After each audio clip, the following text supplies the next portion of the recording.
Hello friends, welcome back to Nevis cook house. இப்போ நம்ம பார்க்க போகிற ரெசிபி பார்த்தீங்கன்னா மிக்சர் தான். ஸோ நான் சிம்பிளாக ஒரு ஈவினிங் ஸ்நாக்ஸ் ட்ரை பண்ணலாம்னு சொல்லி ட்ரை பண்ணியிருக்கேன். மிக்சர் வந்து உங்களுக்கு நிறைய டிஃப்ரெண்ட்டாக பண்ணியிருப்பாங்க. நான் இன்றைக்கி வந்து ஜஸ்ட்டு இதில் வந்து எதுவுமே பெருசாக ஆட் பண்ணல, சிம்பிள் இன்க்ரீடியன்ஸ் தான் ஆட் பண்ணியிருக்கேன். உங்களுக்கு வேணும்னா நீங்கள் கேஷ்யூஸ், பாதாம் ஆட் பண்ணிக்கலாம். இல்லை உங்களுக்கு ஸ்வீட் விரும்புகிறீங்க அப்படின்னா நீங்கள் ரைசன்ஸ் ஆட் பண்ணி கூட பண்ணிக்கலாம். கொஞ்சமாக சுகர் ஆட் பண்ணி ஸ்வீட் மிக்சரும் பண்ணிக்கலாம். ஸோ நான் இன்றைக்கி பார்த்தீங்கன்னா 1 கப் வந்து கடலை மாவு எடுத்திருக்கேன்.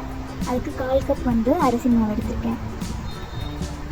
இதை பேஸ் பண்ணி நீங்கள் எவ்வளோ குவான்டிட்டி செய்கிறீங்களோ அதை வந்து அதுக்கேற்ற மாதிரி நீங்கள் மெஷர்மெண்ட்ஸ் எடுத்துக்கலாம்.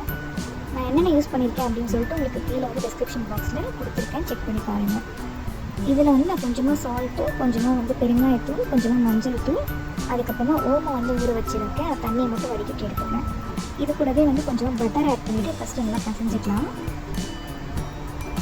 இது எல்லாமே நல்லா மிக்ஸ் ஆனதுக்கப்புறமா நம்ம தேவையான அளவுக்கு தண்ணி ஊற்றிட்டு ஒரு சப்பாத்தி மாவு பதத்துக்குனா கொஞ்சம் இலகுன மாதிரி, ஏன்னா அப்போ தான் நமக்கு புழியறதுக்கு ஈஸியாக இருக்கும். ஸோ அதனால் அதுக்கேற்ற மாதிரி நம்ம பசஞ்சு எடுத்துக்கலாம். இது உங்களுக்கு வந்து மிக்சர் வந்து எப்படி வேணுன்றது உங்களுக்கு ஓமப்படி பண்ணணும்னா நம்ம வந்து இடியாப்பம் ஆச்சி யூஸ் பண்ணி நல்லா மெலிசாக புழிஞ்சு எடுத்துக்கலாம். நான் ரெண்டுமே இன்றைக்கி பண்ணுறேன். ஸோ அதனால் ஃபஸ்ட்டு நான் வந்து கொஞ்சம் பெரிய ஆச்சி எடுத்துருக்கேன். கொஞ்சம் பெரிய ஆச்சி எடுத்துகிட்டு இது எண்ணெய் சூடாகிறதுக்கப்புறமா எண்ணெயில் புழிஞ்சுட்டுக்கலாம். நம்ம மிக்சியில் ஆட் பண்ணுற எல்லாமே வந்து நம்ம ஃப்ரை பண்ணி தான் எடுத்துக்கணும். நல்லா கிறிஸ்பியாக ஃப்ரை ஆகிற வரைக்கும் ஃப்ரை பண்ணி எடுத்துக்கணும்.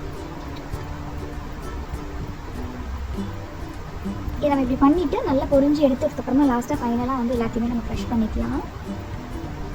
இதில் நான் பார்த்திங்கன்னா இன்றைக்கி வந்து சேவு, அதுக்கப்புறமா வந்து வேர்க்கடலை, கடலைப்பருப்பு, அவல், பொட்டுக்கடலை,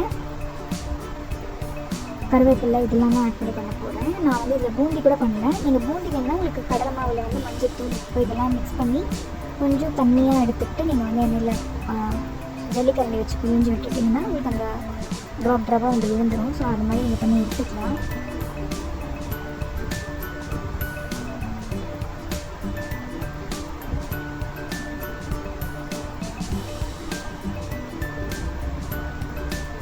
இது கொஞ்சம் ஸ்டெப் பை ஸ்டெப் ப்ராசஸ், மற்றபடி ரொம்ப ஈஸியான விஷயம் தான், பண்ணலாம்.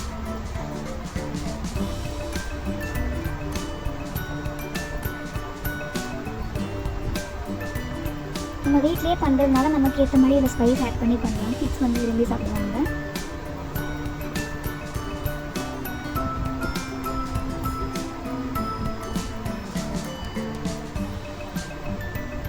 எல்லாமே ஃப்ரை பண்ணிவிட்டு இந்த ஆயில் மட்டும் ஸ்ட்ரெயின் ஆகிற மாதிரி வச்சுட்டு ஃபைனலாக எல்லாத்தையும் நம்ம மிக்ஸ் பண்ணி அது கூட கொஞ்சமாக சால்ட்டு, அதுக்கப்புறமா வந்து சில்லி பவுடர் ஆட் பண்ணி மிக்ஸ் பண்ணிவிட்டு நல்லா க்ரஷ் பண்ணிக்கலாம்.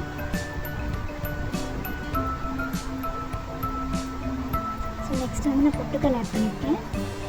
இது ஆட் பண்ணுற ஆல்ரெடி சொன்ன மாதிரி தான் ஆட் பண்ணுற எல்லா இன்க்ரீடியன்ஸும் நம்ம வந்து பொரிச்சு எடுத்துக்கணும். அதுக்கப்புறமா அவல்,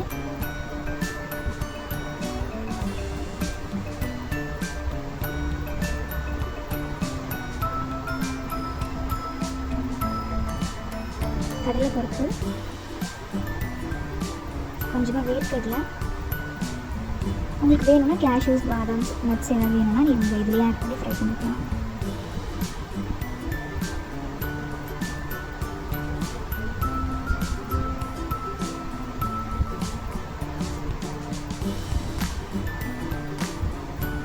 தேவையான அளவுக்கு உப்பு சேர்த்துக்கோங்க.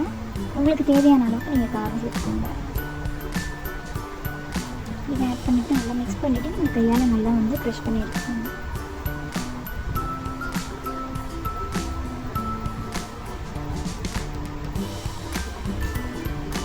இடியாப்பம் உரல்ல போய் வந்து நம்ம வந்து ரொம்ப பொடியாக யூஸ் பண்ணிக்கலாம் தனியாகவே. இதில் எதுவுமே நம்ம காரம் சேர்க்காமல் பண்ணிக்கலாம். அவ்வளோதான் ஃப்ரெண்ட்ஸ், ஒரு சிம்பிளான ஈஸியான ஸ்நாக்ஸு. கண்டிப்பாக நீங்கள் வீட்டில் ட்ரை பண்ணி பாருங்கள். ட்ரை பண்ணி பார்த்துட்டு எப்படி வந்துச்சுன்னு சொல்லி கமெண்ட் பண்ணுங்கள். இந்த வீடியோ உங்களுக்கு பிடிச்சிருந்துச்சுன்னா லைக் பண்ணுங்கள், ஷேர் பண்ணுங்கள், கமெண்ட் பண்ணுங்கள், மறக்காமல் சப்ஸ்கிரைப் பண்ணுங்கள். தேங்க்ஸ் ஃபார் வாட்சிங்.